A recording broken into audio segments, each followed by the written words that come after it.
More WWE releases are apparently expected soon.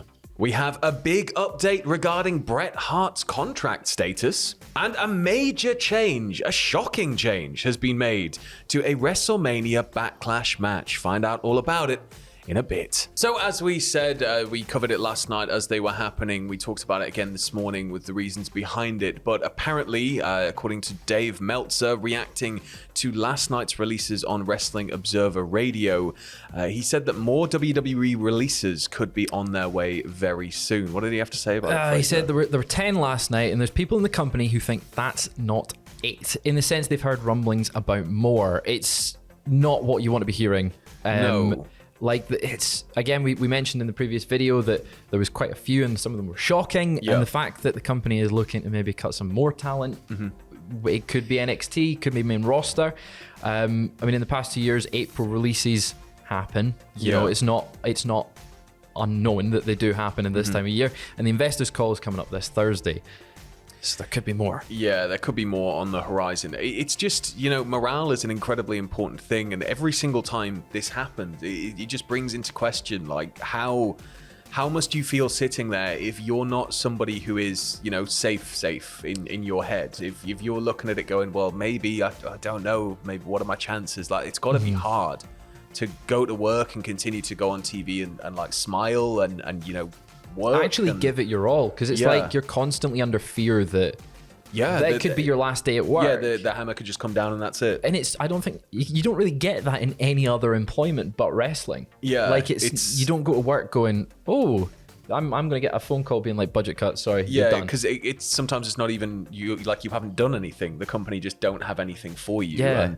Yeah. So as you were saying, we've seen the releases over the last couple of years, but Meltzer was kind of speculating, as you were there, it could also be main roster.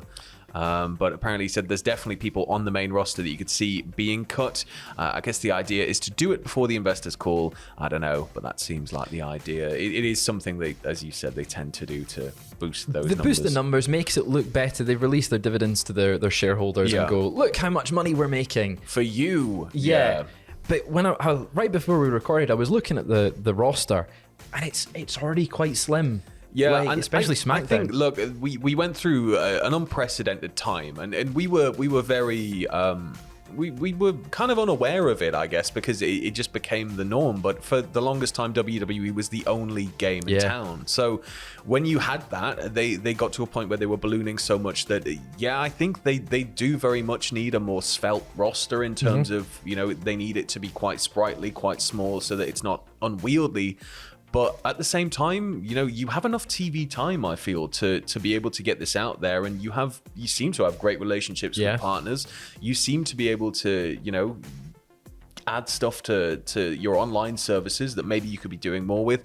I don't know, it needs maybe some more output to make use of talent. It's the thing is, as you said, they're reducing the numbers down, and a smaller roster might benefit them in some ways. But like, how are it's the main event scene in SmackDown is the one that always sticks out to me. Yeah. They've not got that many people. So if they're going to cut more people here, you'd think it's going to be folk that have just been sitting and not doing much for a while. Yeah. I don't want to speculate on who that could be, because that's not nice to do. Yeah. But like, there shouldn't be any surprising names if they're going to do it, because we saw so many surprising names cut that were upper echelons of talent in terms of where WWE saw them. You just don't want to see any more. I just hope there's not any more, to be honest. It's starting to become a horrible annual tradition, and it's not something we want to have to keep reporting on. You know? Just more people out of work. But, you know, most of the people involved are going to crack on and go from strength to strength wherever they land. We're fairly sure of that. I mean, they're top quality talent, so all the NXT releases, they'll do great. Well, they look where they were trained, right? Yeah. Like quite a lot of them. So they've had all the training they need. So I think we're going to see a lot of names popping up in other companies, and it'll fingers definitely crossed, boost the independent scene. Yeah, fingers crossed. You know, there's not going to be any more releases, but as and when, if there are any more, we will keep you posted over the course of the day. But next up, we're going to go over to WrestleMania Backlash, where there's been a bit of a shocking, confusing, and a little bit of a rug pull of a change gone on. You know, you've got that asterisk is really being played into the card subject to change here. Oh my God. Do you want to break it to the people? Oh my God. Right. I hope you're sitting down. Yeah. We're not getting a title unification match at WrestleMania Backlash. I hope you're okay, Sam. They marketed the whole thing. They really did, despite the build-up and excitement from quite a lot of people. Like, really, It was really hyped for this match. We will not be crowning new undisputed unified tag team champions, whatever they want to call it, at WrestleMania Backlash. What are we doing instead? We're getting the Bloodline. So that's Roman and the Usos versus RK Bro and my boy, Drew McIntyre. He's sitting in the corner. He is. He's just over there. Drew in the corner. He's giving me a bit of a smoldering look there, Drew. How you doing?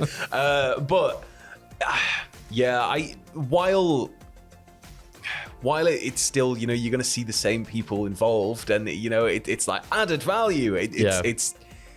It's not the same, and I think I was excited to see, and I think we're still going to get unification at some point, but I was excited to see where they were going to take it, and I liked the pace at which it was progressing, because it was like Roman's done it, Usos do it, and then it's like, Bloodline's on top. Bloodline is on top. Yeah. That is it. So the only thing I can think is that they've gone, we shouldn't have booked this Drew when he's got we've got a premium live event coming up in September. Why have we done this? Thank you. It really took some effort there. We've got a premium live event and Drew's got to be in it, and they maybe don't want a one-on-one match so early between the two, but they booked themselves into a corner.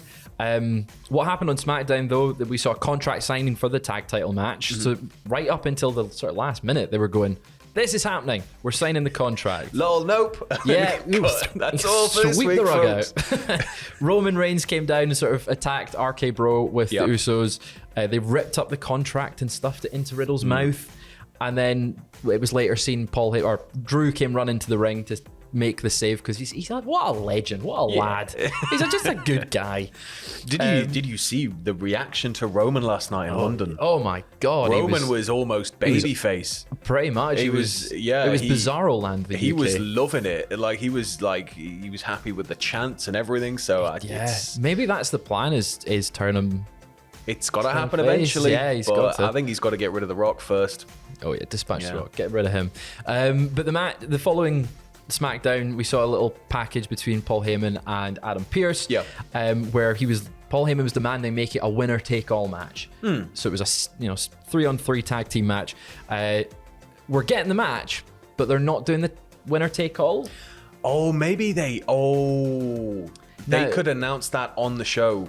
They could. That could be something where it's like, you're a bit disappointed, aren't you? Well, surprise! So it's not beyond. It's not beyond the realm of possibilities. It's just weird that they go, we want a winner-take-all match. And then they go, nah, you're getting a normal match. And then a week later they go, surprise, you're getting it. If they do it on the show, though, I think the added kind of shock reveal of, Roman could lose his belt in this match. And, they could either take it all or they could lose it all.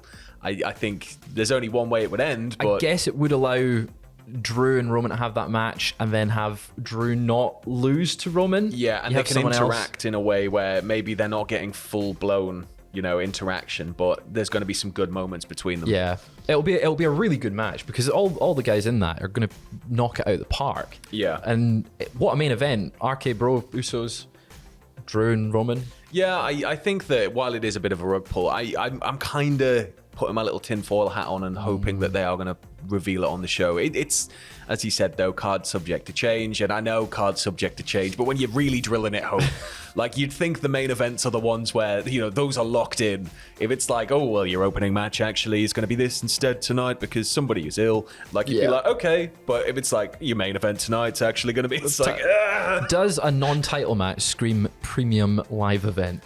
No, you could get that on SmackDown. Yeah, you could. But moving over to the other side of the fence now for our final story of the this episode of the news, we're looking at Bret Hart and his contractual status. And now it's quite up in the air. We know that FTR, Bret Hart situation's been developing. We've been reporting on it quite a lot. But, FTR want Bret Hart in AEW. Bret Hart seems kind of muted on it, but at the same time would like to work with them. Yeah. But then it was revealed Bret and WWE had a bit of a contractual thing, and it's like, that's why Bret can't do anything or really say anything about it. Yeah, and it kind of ended there. And it was, I think the last update we had was, maybe it could be that Bret can do stuff in another promotion, but not just with AEW. Like, not just it. Like, sorry, not Because he was managing them is managing them on an indie show. Yeah. So it's like the loophole. It's like a I think we loophole were you can trying get to around. speak about it last week. We were like, how do we get around this so that he can work with them? Yeah.